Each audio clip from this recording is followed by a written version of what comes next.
کہ اسلام نے مرد اور عورت، مذہبی اور غیر مذہبی کے فرق کو بالکل ختم کر دیا، اور اللہ کا اعلان ہو گیا فمن شہد منکم الشہر فلیصم،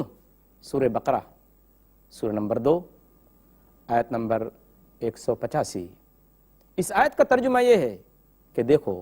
تم میں سے جو شخص بھی، چاہے مرد ہو یا عورت، مذہبی ہو یا غیر مذہبی، اگر اس کو رمضان کا مہینہ ملے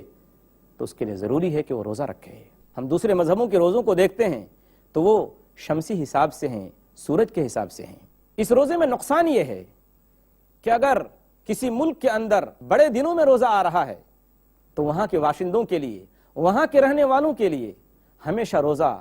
تکلیف کا باعث ہوگا، تکلیف کا سبب ہوگا۔ اور کسی دوسرے علاقے میں اگر وہاں روزہ چھوٹے دنوں میں آتا ہے تو وہ ہمیشہ راحت اور آرام میں رہیں گے۔ اسلام کا روزہ قمری حساب سے اور چاند کے حساب سے رکھا گیا تاکہ کبھی بڑا روزہ، کبھی چھوٹا روزہ، کبھی سردی میں روزہ، کبھی گرمی میں روزہ اور کبھی بارش میں روزہ، ان تمام تبدیلیوں کے ساتھ روزہ رکھنے والے روزہ رکھیں گے تو ظاہر بات ہے ان کو پتہ چلے گا کہ گرمی کا روزہ کیسا ہوتا ہے۔ اور پیاس برداشت کرنے کے بعد جب سورج ڈوبنے کے بعد آدمی کو پانی ملتا ہے تو اس وقت اس کی کیا حالت ہوتی ہے۔ جہاں تک دوسرے مذہب میں ہم دیکھتے ہیں تو اگر روزے کا حکم ہے، اگر روزہ کسی نے رکھا ہے تو اس کو رکھنا ہی ہے، کوئی استثناء نہیں، اس کو الگ نہیں کیا گیا۔ آئیے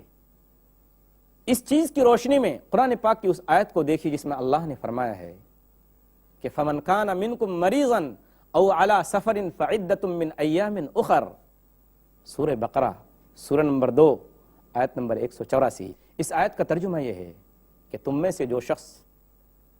بیمار ہو یا سفر میں ہو تو وہ بیماری ختم ہونے کے بعد یا سفر پورا ہونے کے بعد چھوٹے ہوئے روزوں کی قضا کر لے، چھوٹے ہوئے روزے رکھ لے۔ یہاں بھی اللہ تبارک و تعالیٰ کا وہ قانون کار فرما نظر آتا ہے جس میں اللہ نے فرمایا ہے کہ دیکھو کسی انسان کو اس کی طاقت سے زیادہ کا بوجھ اللہ نہیں ڈالتا۔ ایک آدمی بیمار ہے یا ایک آدمی سفر میں ہے، وہ پریشانی میں ہے، اگر اس کے اوپر روزے کی ذمہ داری ڈالی جائے تو ظاہر بات ہے اس کی تکلیف میں اضافہ ہوگا، اس کی جان کو خطرہ ہوگا۔ اللہ نے یہ پابندی اٹھا لی اس بیمار پر سے جو بیماری میں ہے، اس مسافر پر سے جو سفر میں ہے۔ اس کے علاوہ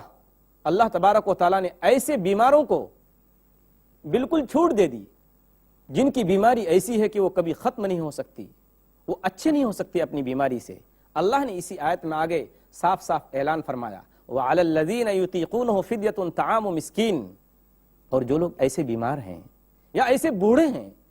جو روزہ رکھنے کی طاقت نہیں رکھتے، وہ مشکل ہی سے روزہ رکھ سکتے ہیں، ان کی جان کو خطرہ ہے، اللہ نے پابندی اٹھا لی کہ دیکھو روزہ مت رکھو، روزہ رکھ کر اپنی جان کو ہلاکت اور تکلیف اور تباہی میں مت ڈالو، تو ان کو حکم دے دیا گیا کہ تم روزہ مت رکھو بلکہ روزے کے بدلے ایک مسکین کو کھانا کھلاؤ۔ اسی طریقے سے اللہ تبارک و تعالیٰ نے ان عورتوں کو بھی چھوڑ دی جو عورتیں یا تو حائضہ ہیں، جن کو ماہواری خون آتا ہے، اس مدت میں روزہ معاف قرار دیا ہے۔ جس عورت کے گود میں کوئی بچہ ہے، وہ دودھ پیتا ہے، اگر روزہ رکھنے سے اس کے بچے کو کوئی تکلیف ہو یا اس کی ماں کو کوئی تکلیف کا اندیشہ ہو، اس پر سے بھی اللہ تبارک و تعالیٰ نے روزے کی پابندی اٹھا لی اور کہا کہ جب یہ تکلیف ختم ہو جائے اس کے بعد تم روزہ رکھنا۔ اسی طریقے سے ہر وہ شخص جس کے روزہ رکھنے سے کوئی اس کی جان کو تکلیف ہو سکتی ہو، اس کے لیے حکم ہے شریعت کا صاف صاف کہ وہ روزہ اس وقت رکھے جب اس کی تکلیف جاتی رہے۔ دوسرے مذاہب کے روزوں میں ہم دیکھتے ہیں کہ یا تو اتنی لمبی مدت ہے کہ 40 دن کا وقفہ، 40 دن تک آدمی بھوکا پیاسا رہے۔ آپ سوچئے کہ اس کی طاقت کا کیا عالم ہوگا، اس کی جسمانی حیثیت کیا ہو جائے گی۔ اس آدمی کی طاقت ظاہر بات ہے جواب دے جائے گی اور وہ آدمی بالکل ناکارہ ہو جائے گا، وہ نیم مردہ ہو کر رہ جائے گا۔ ایک طرف تو 40 دن کا فاقہ اور دوسری طرف غلہ اور گوشت کے علاوہ پھل فروٹ کھانے کی اجازت۔ اللہ تبارک و تعالیٰ نے کچھ چیزوں سے روکا، کھانے پینے، بیوی سے ہم بستری کرنے سے روکا، اور مدت بہت مختصر رکھی، صرف 1 مہینہ، وہ بھی کب سے؟ فجر طلوع ہونے سے پہلے سے لے کر سورج ڈوبنے تک۔ ثم اتم الصیام الی اللیل، پھر تم روزہ پورا کرو رات تک، سورج ڈوبنے تک۔ اس میں بھی اللہ تبارک و تعالیٰ نے انسان کے لیے آسانی رکھی، سہولت رکھی۔ روزے کو جو مشکل تھا اس کو اللہ تبارک و تعالیٰ نے انتہائی آسان کر دیا۔ آگے اور ہم پھر دیکھتے ہیں کہ کیا کیا چھوٹ ہے اور کیا کیا رخصتیں ہیں اللہ تبارک و تعالیٰ کی طرف سے۔ انسانی جان کا کتنا خیال کیا گیا ہے اسلام مذہب کے اندر کہ کسی بھی اعتبار سے اس کو تکلیف نہ ہو، اس کو تنگی نہ ہو، اس کو پریشانی نہ ہو، وہ اپنے اندر کوئی تکلیف محسوس نہ کرے۔ یاد کیجئے اللہ تبارک و تعالیٰ کے اس قول کو جو اللہ تبارک و تعالیٰ نے فرمایا ہے، وَمَا جَعَلَ عَلَيْكُمْ فِي الدِّينِ مِنْ حَرَجٍ، سورہ انبیاء کی آیت ہے کہ دیکھو اللہ تبارک و تعالیٰ نے دین میں تمہارے لیے کوئی تنگی، کوئی تکلیف، کوئی پریشانی نہیں رکھی ہے۔ حکم دیتا ہے کہ جو شخص روزہ دار ہے، بھول چوک سے اس نے کچھ کھا لیا یا پی لیا، یاد کیجئے نبی اکرم صلی اللہ علیہ وسلم کے اس قول کو جس میں اللہ کے رسول صلی اللہ علیہ وسلم نے فرمایا۔ ابو ہریرہ رضی اللہ تعالیٰ عنہ اس حدیث کے راوی اور بیان کرنے والے ہیں، وہ کہتے ہیں کہ نبی اکرم صلی اللہ علیہ وسلم نے فرمایا اذا نسی فاکل وشرب فلیتم صومہ فانما اطعمہ اللہ وسقاہ، صحیح بخاری کتاب الصوم 1933۔ اس حدیث کا ترجمہ یہ ہے کہ تم میں سے اگر کوئی شخص روزے سے ہے اور اس حال میں اس نے بھول سے، غلطی سے کچھ کھا لیا یا پی لیا، تو وہ روزہ نہ توڑے بلکہ اپنا روزہ پورا کرے، اس لیے کہ اللہ تبارک و تعالیٰ نے اس کو کھلایا اور پلایا ہے۔ یہ انسانی جان کا کتنا احترام ہے کہ اس کو کسی بھی اعتبار سے تکلیف نہ ہو، وہ آدمی تنگی اور پریشانی میں نہ آئے۔ دوسری شریعتوں میں یہودیوں کے نزدیک روزہ غم کی علامت تھا کہ آدمی ہر وقت مرجھایا ہوا رہے، اس کے چہرے سے ظاہر ہو رہا ہو کہ وہ روزے سے ہے، اس کی ایک ایک ادا سے یہ بات واضح ہو رہی ہو کہ آج اس کا روزہ ہے، آج اس نے روزہ رکھا ہوا ہے۔ لیکن جب ہم حضور اکرم صلی اللہ علیہ وسلم کے اقوال کی طرف اور آپ کی باتوں کی طرف ہم دھیان دیتے ہیں اور غور کرتے ہیں تو ہمیں جہاں حضور اکرم صلی اللہ علیہ وسلم کے بہت سارے احکام ملتے ہیں، بہت ساری باتیں ملتی ہیں، وہیں یہ قول بھی ہم کو حضور صلی اللہ علیہ وسلم کا ملتا ہے کہ ابن مسعود رضی اللہ تعالیٰ عنہ نے فرمایا کہ اذا کان صوم احدکم فلیصبح دہینا مترجلا، صحیح بخاری کتاب الصوم باب اغتسال الصائم۔ اس حدیث کا ترجمہ یہ ہے، اللہ کے رسول صلی اللہ علیہ وسلم کے ساتھی عبداللہ ابن مسعود رضی اللہ تعالیٰ عنہما فرماتے ہیں کہ دیکھو تم میں سے اگر کسی شخص نے روزہ رکھا ہے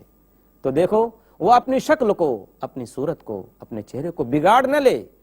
کسی بھی اعتبار سے اس کے چہرے سے یہ ظاہر نہ ہو رہا ہو کہ اس نے روزہ رکھا ہے، بلکہ وہ چاق و چوبند رہے، وہ چست رہے۔ تو کیا حکم دیا کہ تم میں سے اگر کسی شخص کا روزہ ہو تو اسے چاہیے کہ وہ سر پہ تیل رکھے اور کنگھی کرے، یعنی لوگ یہ سمجھیں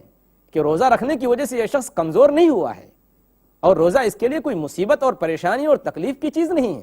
بلکہ اس شخص کی چستی کا، اس شخص کے نشاط کا اور پھرتی کا وہی عالم ہے جو روزہ رکھنے سے پہلے تھا۔ اب آپ سوچئے کہ اس حکم کے اندر کتنی بڑی حکمت پوشیدہ ہے۔ اسلام یہ چاہتا ہے کہ انسان ہر وقت حشاش بشاش رہے اور کوئی بھی اس کو دیکھے تو یہ سمجھے کہ وہ اللہ کا اطاعت گزار اور اللہ کا فرما بردار ہے، وہ ہر حال میں خوش ہے۔ اگر اللہ نے اس کو روزہ رکھنے کا حکم دیا، بھوک پیاس سے پرہیز کرنے کے لیے کہا تو اس نے پرہیز کیا، بھوک پیاس کی تکلیف برداشت کی۔ اللہ تبارک و تعالیٰ نے اس سے کہا کہ بیوی رہتے ہوئے روزے کی حالت میں دن کے وقت تمہیں بیوی سے ملنے سے بچنا ہے، تو اس نے اللہ کا حکم سمجھتے ہوئے، اللہ کا قانون سمجھتے ہوئے اس نے اس بات پر عمل کیا اور ثابت کر کے دکھا دیا اپنے عمل سے کہ اے اللہ، جب تو نے کہا کہ ناجائز چیزوں سے بچو تو ہم نے اپنے آپ کو بچایا، جب تو نے کہا کہ 1 مہینہ مسلسل صبح سے لے کر شام تک اپنے آپ کو ان جائز چیزوں سے بھی بچانا ہے جو رمضان کے علاوہ دوسرے دنوں میں جائز ہیں، تو ہم نے اپنے آپ کو بچایا۔ ایک روزہ دار اس طرح سے روزہ رکھ کر اللہ تبارک و تعالیٰ کو اپنی بندگی کا یہ ثبوت دے رہا ہے کہ اے اللہ، جو عطا کریں تو حلال ہے، جو نہ دیں تو بادہ حرام ہے۔ جس چیز کو تو نے حلال کہا اس کو ہم نے حلال سمجھا، اور جس چیز کو تو نے حرام کہا اس سے ہم نے اپنے آپ کو روک لیا۔ اپنے آپ کو بچا لیا۔ اے اللہ ہم یہ سمجھتے ہیں کہ تو ہمارا خیر خواہ ہے، تو ہماری بھلائی چاہتا ہے، جس چیز کو تو نے خیر کہا ہم نے اس کو خیر سمجھا، جس چیز کو تو نے شر کہا بھلے سے لوگ اس کو خیر سمجھیں لیکن ہم نے اس کو شر سمجھ کر اس سے اپنے آپ کو بچا لیا۔ ہم دعا کرتے ہیں کہ اللہ تبارک و تعالی ہمیں روزے کی حقیقت سمجھائے اور اچھی طرح سے روزے کی شرطوں کے ساتھ اللہ تبارک و تعالی روزہ رکھنے کی توفیق عطا فرمائے۔ آمین۔ وآخر دعوانا ان الحمد للہ رب العالمین۔ والسلام علیکم ورحمۃ اللہ وبرکاتہ۔